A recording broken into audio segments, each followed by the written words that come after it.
आइए सुनते हैं आज की मेरी एक और नई कहानी।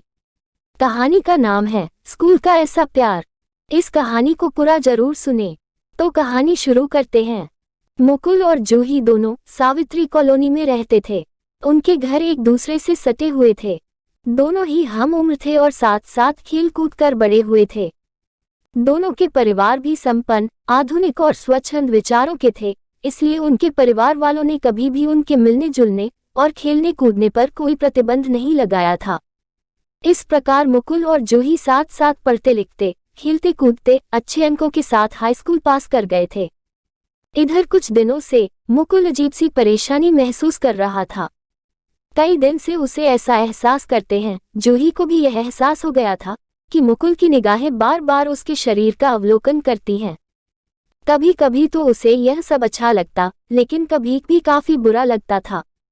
यह सहज आकर्षण धीरे धीरे न जाने कब प्यार में बदल गया, इसका पता न तो मुकुल और जूही को चला और न ही उनके परिवार वालों को।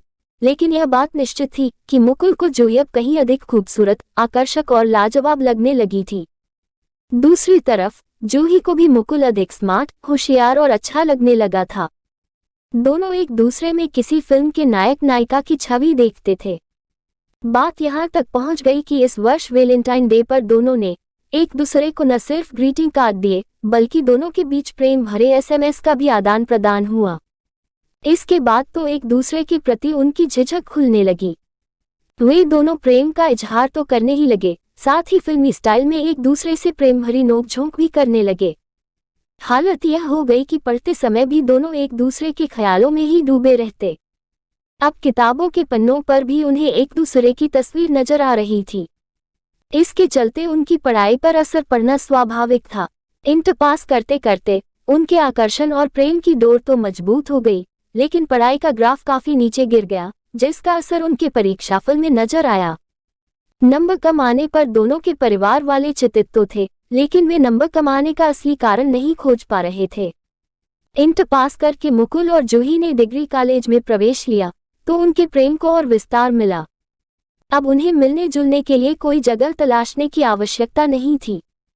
कॉलेज की लाइब्रेरी, कैंटीन और पार्क गपशप और उनके प्रेम इजहार के लिए उम्दा स्थान थे।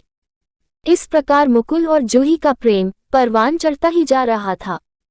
किताबों में पढ़कर और फिल्में देखकर वे प्रेम का इजहार करने के कई नायाब तरीके सीख गए थे। इस बार वैलेंटाइन डे के अवसर पर मुकुल ने सोचा कि वह एक नए अंदाज में जूही से अपने प्रेम का इजहार करेगा। यह नया अंदाज उसने एक पत्रिका में तो पढ़ा ही था, फिल्म में भी देखा था। उसने पढ़ा था कि इस कलात्मक अंदाज से प्रेमिका काफी प्रभावित होती है और फिर वह अपने प्रेमी के ख्यालों में ही डूबी रहती है। इस कलात्मक अंदाज को उसने इस वैलेंटाइन डे पर आजमाने का निश्चय किया। उसने शीशे के सामने खड़े होकर उसका खूब अभ्यास भी किया। जूही तो जैसे तैयार ही बैठी थी। मैसेज पाते ही वह चहकती हुई छत की तरफ दौड़ी।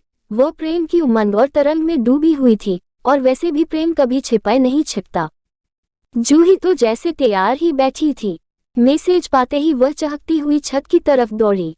वह प्रेम की उमंग और तरंग में डूबी हुई थी, और वैसे भी प्रेम कभी छिपाए नहीं छिपता। जूही को इस प्रकार छत की ओर दौड़ते देख उसकी मम्मी का मन शंका से भर उठा। वे सोचने लगी, इतनी सुबह जूही को छत पर क्या काम पड़ गया?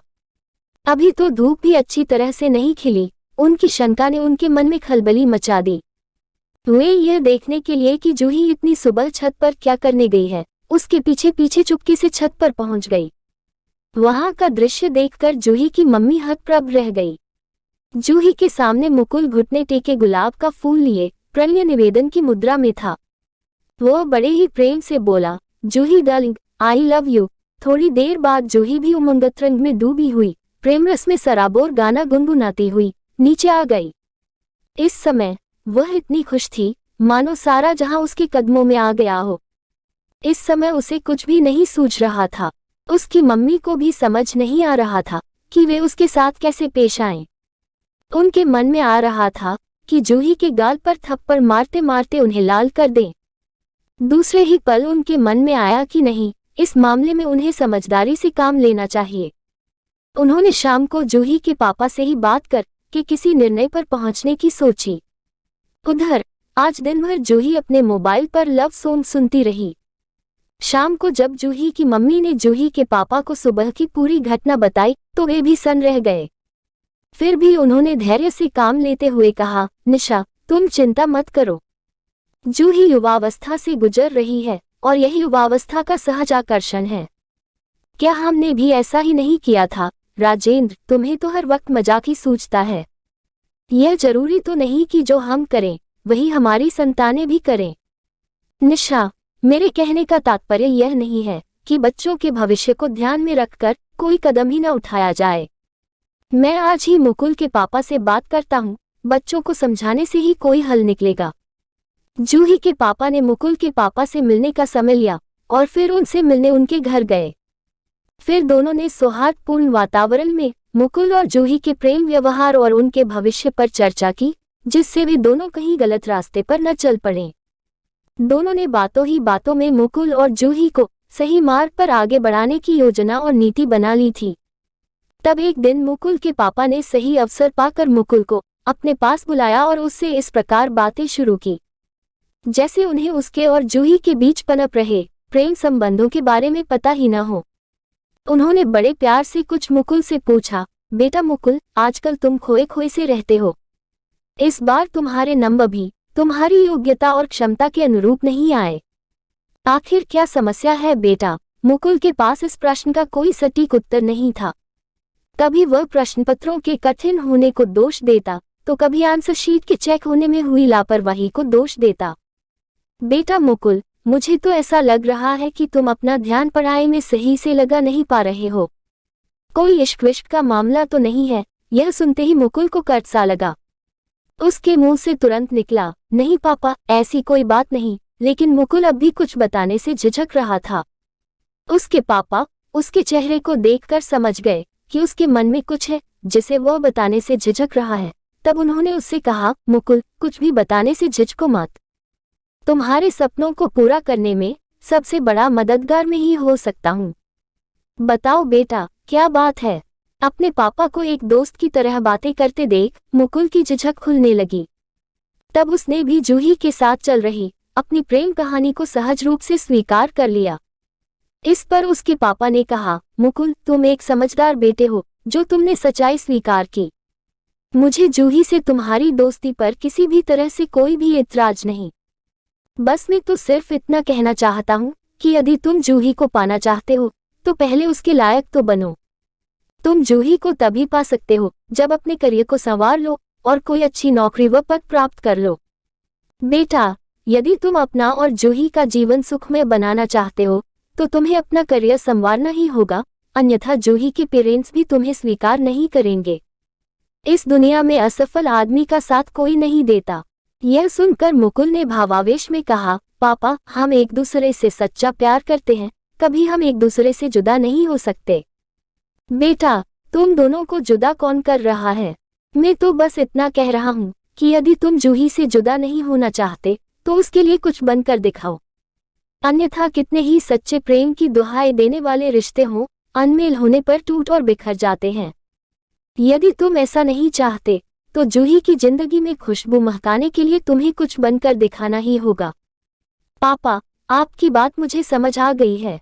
हम जिस चीज को चाहते हैं उसके लिए हमें उसके लायक बनना ही पड़ता है, नहीं तो वह चीज हमारे हाथ से निकल जाती है।